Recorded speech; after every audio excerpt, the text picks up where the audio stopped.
గుడి చుట్టూ తిరిగాక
విజువల్స్ వచ్చినాయి. తర్వాత చంపేసిన తర్వాత వాళ్ళు అదే కారులో భార్య ఇతను ఎదురు కూర్చుని వెనకాతల డెడ్ బాడీని పెట్టుకుని ఈ అపార్ట్మెంట్కి వచ్చి అపార్ట్మెంట్లో భార్యను వదిలేసి వచ్చినటువంటి ఎవిడెన్స్ అంతా వాళ్ళు సేకరించారు. దాంతో ఆవిడని A2గా చేర్చారు. మన సాక్షిని బెదిరించాడండి. ఇప్పుడు మా లాయర్ వచ్చి చెప్పమన్నట్టు చెప్పండి, లేదంటే మిమ్మల్ని కూడా చంపేస్తాను. ఆడు శవాన్ని అప్పచెప్పి మీ సేవలు కూడా వాళ్ళకి దొరకనివ్వను. సుప్రీంకోర్టు ఇచ్చిన బెయిల్ కూడా కొట్టేసింది అనమాట 13వ తారీఖున.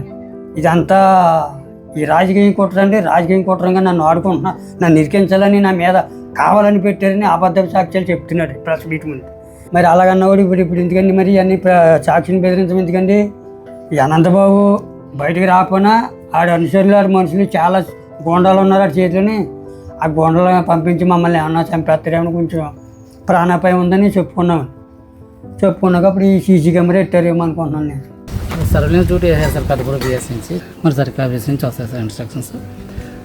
మా లిమిట్స్ కాబట్టి వీళ్ళు మా పెద్దపూడ ఎస్ఐ గారు దీనికి మానిటర్ చేస్తారు సార్.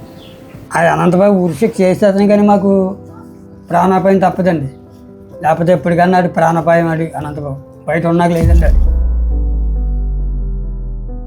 వైసీపీలో చేయలేదు.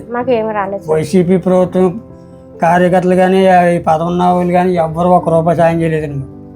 ఇంకా ఈ చంద్రబాబు నాయుడు తప్పండి మాకు ఆ టైప్ అయితే మాకు ఒక్క రూపాయి మాకు సాయం చేయలేదు సార్ ఎవరో కూడా. అప్పట్లో ప్రతిపక్షంలో ఉన్నటువంటి చంద్రబాబు నాయుడు గారు ఈ బాధిత కుటుంబాన్ని ఆదుకోవడానికి ఒక 5 లక్షల రూపాయలు వాళ్ళ పార్టీ తరఫున వీళ్ళకి ఆర్థిక సహాయం అందించారు. చంద్రబాబు నాయుడు 4-5 సార్లు తీసుకెళ్ళండి. వెళ్ళిపోయినాడు వచ్చి మా దగ్గర కూర్చోబెట్టి మా కష్టం చెప్పుకుంటే విన్నారండి చంద్రబాబు నాయుడు గారు.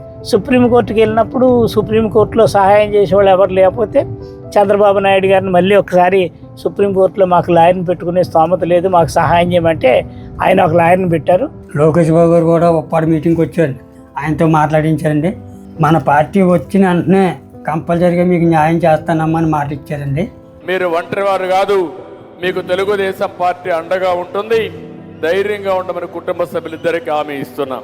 అంచేత మన టీడీపీ ప్రభుత్వం వచ్చే కాంచి మాకు ధైర్యం వచ్చిందండి, మాకు న్యాయం జరుగుతుందని కూడా నమ్మకం కలిగిందండి. ఈ 2 ప్రభుత్వాలు వ్యత్యాసం చూస్తే ఈ డ్రైవర్ సుబ్రహ్మణ్యం కేసులో మాత్రం ఖచ్చితంగా ప్రభుత్వం, ఇప్పుడు ఉన్నటువంటి ప్రభుత్వం, పోలీసులు కూడా పూర్తిగా సహకరిస్తూ న్యాయం చేస్తారని మాకు ఒక ఆశాభావం, నమ్మకం కలుగుతుంది.